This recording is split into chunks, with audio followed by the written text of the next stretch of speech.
আসসালামু আলাইকুম রহমতুল্লাহ। Welcome to Hridoy learning school. তো আজকের এই ভিডিওতে আপনাদের সাথে আলোচনা করব গুচ্ছের সাবজেক্ট চয়েস নিয়ে। তো আপনারা অনেকেই কনফিউশনে আছেন যে কবে থেকে আপনাদের সাবজেক্ট চয়েস শুরু হবে, কবে আপনাদের সাবজেক্ট চয়েসের রেজাল্ট দেবে এবং এই বিষয়ে কর্তৃপক্ষ কি সিদ্ধান্ত নিয়েছে। তো আপনারা অনেকেই জানেন না। তো আজকের এই ভিডিওতে আপনাদের সাথে এটাই আলোচনা করব। তো আপনারা যারা ভিডিওটি দেখছেন, আপনাদের অনুরোধ ভিডিওটি প্রথম থেকে শেষ পর্যন্ত দেখার জন্য। তো চলুন ভিডিওটি শুরু করা যাক। শনিবার অর্থাৎ 24 মে 2025 দ্য ডেইলি ক্যাম্পাস একটি বিজ্ঞপ্তি প্রকাশ করেছে যে গুচ্ছের ফল পুনর্মূল্যায়ন ও সাবজেক্ট চয়েস সম্পর্কে যা জানা গেল এই শিরোনামে। তো চলুন বিস্তারিত দেখি।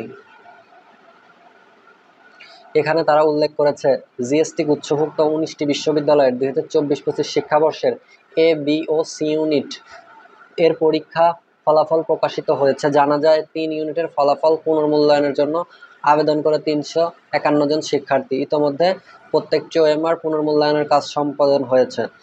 তো মঙ্গলবার 20 মে বিষয়টি নিশ্চিত করেছেন গুচ্ছের আহ্বায়ক কমিটি মাওলানা ভাসানী বিজ্ঞান ও প্রযুক্তি বিশ্ববিদ্যালয়ের উপাচার্য অধ্যাপক ডক্টর মোহাম্মদ আনোয়ারুল আজিম আখন্দ। তিনি বলেন, পুনর্মূল্যায়ন ও ভর্তি কার্যক্রমের ব্যাপারে গুচ্ছের আহ্বায়ক জানান, গুচ্ছ ভর্তি পরীক্ষার ফল পুনরায় যাচাই বাছাই করা হয়েছে এবং শিক্ষার্থীদের আবেদনের পরিপ্রেক্ষিতে আমরা প্রত্যেকটি ওএমআর শিট ম্যানুয়ালি পরীক্ষা করেছি। পুনর্মূল্যায়নের পরেও কোনো ভুলভ্রান্তি পাওয়া যায়নি। ফলাফল সঠিকভাবে প্রকাশিত হয়েছে। তো তিনি আরও বলেন তোমাদের সাবজেক্ট চয়েস নিয়ে, যে পরবর্তী সাবজেক্ট চয়েস বিষয়ে আমরা একটি মিটিং করেছি এবং কিছু বিষয়ে সিদ্ধান্ত গ্রহণ করেছি। খুব শীঘ্রই জানিয়ে দেওয়া হবে। একাডেমিক ক্যালেন্ডার অনুযায়ী অনেক বিশ্ববিদ্যালয় শীঘ্রই ঈদের বন্ধে চলে যাবে। বিশ্ববিদ্যালয় বন্ধ থাকলে প্রশাসনিক কার্যক্রমে জটিলতা সৃষ্টি হতে পারে। এই বিষয়টি মাথায় রেখে আমরা আলোচনা করছি এবং পরবর্তীতে মিটিং করে চূড়ান্ত সিদ্ধান্ত নেওয়া হবে।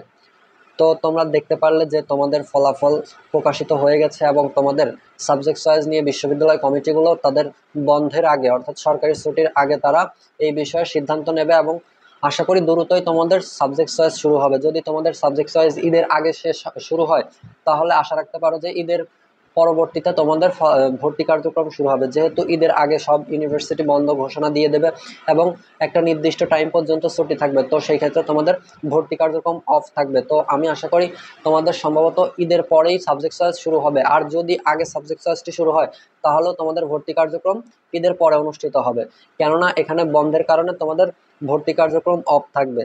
তো আশা করি তোমাদের বিষয়টি বোঝাতে পারলাম যে তোমাদের ভর্তি পরীক্ষার ফলাফল কবে দেবে এবং এই বিষয়ে কমিটি থেকে কি সিদ্ধান্ত এসেছে।